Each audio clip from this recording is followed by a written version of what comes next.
परमेश्वर अपने वचन को भेज के अपने लोगों को चंगा करता है, क्योंकि वचन में जो पावर है, क्योंकि वचन में परमेश्वर की सांसें हैं। समझ आ रही नहीं आ रही? आज एक बंदा मुर्दा है अपनी लाइफ में, शारीरिक तौर पर, फाइनेंशियली, किसी भी रीति से कुछ भी उसकी लाइफ में चल रहा है, कुछ सब जो चीजें मरी हुई हैं, फाइनेंस, शरीर, कुछ भी, उसको जीवित करने के लिए परमेश्वर का वचन आपको पढ़ना पड़ता है और वचन जो है वो सुनना पड़ता है। जब आप वचन को पढ़ते हैं और सुनते हैं, मानते हैं, आपके अंदर परमेश्वर की सांसें जाती हैं और जो चीजें मरी होती हैं वो जीवित होती हैं प्रभु यीशु मसीह के सामर्थ्य नाम से। अगर आमीन ऊंचा लंबा है। क्यों कहा परमेश्वर ने? प्रभु यीशु मसीह ने शैतान को कहा कि हर वो वचन जो परमेश्वर के मुंह से निकलता है, इंसान उससे क्या रहेगा? जीवित रहेगा। अब आप किसकी वेट कर रहे हैं कि परमेश्वर ऊपर से कुछ बोले आपके लिए? परमेश्वर ने हमें लिखित वचन दे दिया यहां पर, और जब हम लिखित वचन को पढ़ते हैं, संडे चर्च में आते हैं, वचन को सुनते हैं और मानते हैं, हम परमेश्वर के सांसों को लेते हैं। आपकी लाइफ में जो चीजें मर चुकी हैं वो जीवित होती हैं यीशु मसीह के सामर्थ्य नाम से। समझ आ रही नहीं आ रही मेरी बात? इसलिए जो लोग वर्ड को नहीं पढ़ते, लास्ट संडे मैंने क्या पढ़ाया? वर्ड, कि बाइबल को पढ़ना है डेली, रोज। कि शाऊल ने गलती क्या कर दी? जब उसने वर्ड के ऊपर ध्यान नहीं दिया तो वो भूत सिद्धि करने वाली के पास चला गया। परमेश्वर की वॉइस, सबसे बड़ी वॉइस ये है परमेश्वर का वचन। सबसे बड़ी भविष्यवाणी आपके लिए परमेश्वर का वचन है। और मोस्टली पीपल ऐसे हैं जो वचन को पढ़ते नहीं है। हालेलुया।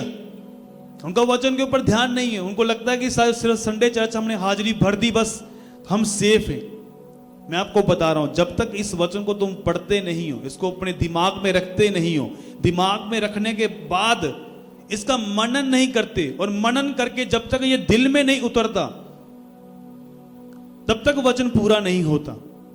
कितने मेरी बात को समझ रहे? एक होता है सुनना, फिर एक होता है पढ़ना, फिर होता है पढ़ के दिमाग में रखना।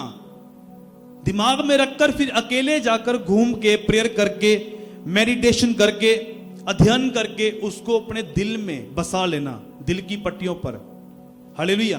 तब वो मिटेगा नहीं। जैसे डेविल तुम्हारे पास आएगा, तुम वचनों में से उत्तर दोगे, वो तुम्हारी लाइफ को, तुम्हारे जीवन को छोड़ के जाएगा यीशु मसीह के सामर्थ्य नाम से। अगर आमीन ऊंचा लंबा।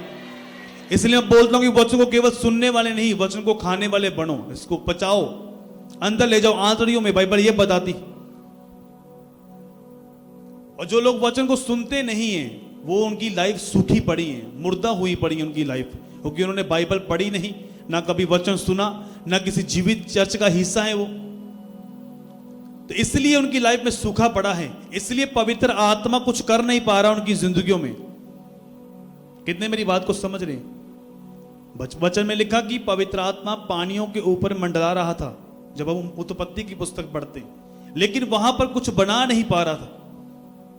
पता ही नहीं बना, वहां कुछ नहीं बन पा रहा था क्योंकि वर्ड नहीं था। लेकिन जैसे ही खुदावन ने वर्ड को रिलीज किया, पृथ्वी बन जाए, आकाश बन जाए, पवित्र आत्मा ने काम करना शुरू कर दिया और चीजें बननी शुरू हो चुकी। हालेलुया। अब चर्च में क्या होता है? चर्च में वचन होता है और पवित्र आत्मा भी होता है। पवित्र आत्मा अपने दास को भेजता है और पवित्र आत्मा से बात करता है। और जब आप चर्च में, आप बोलते कि चर्च में मैं गया, मेरा मसला हल हो गया, चर्च में मैं गया, जैसे मैं चर्च में आया मेरा केस हल हो गया, क्योंकि चर्च में परमेश्वर का वचन सुनने के लिए जब आप आते हैं और जब वचन पवित्र आत्मा के द्वारा आपको सुनाया जाता है, तो चीजें जो मरी होती हैं तुम्हारी लाइफ में वो जीवित होती हैं प्रभु यीशु मसीह के सामर्थ्य नाम से। अगर आमीन ऊंचा लंबा है। हालेलुया।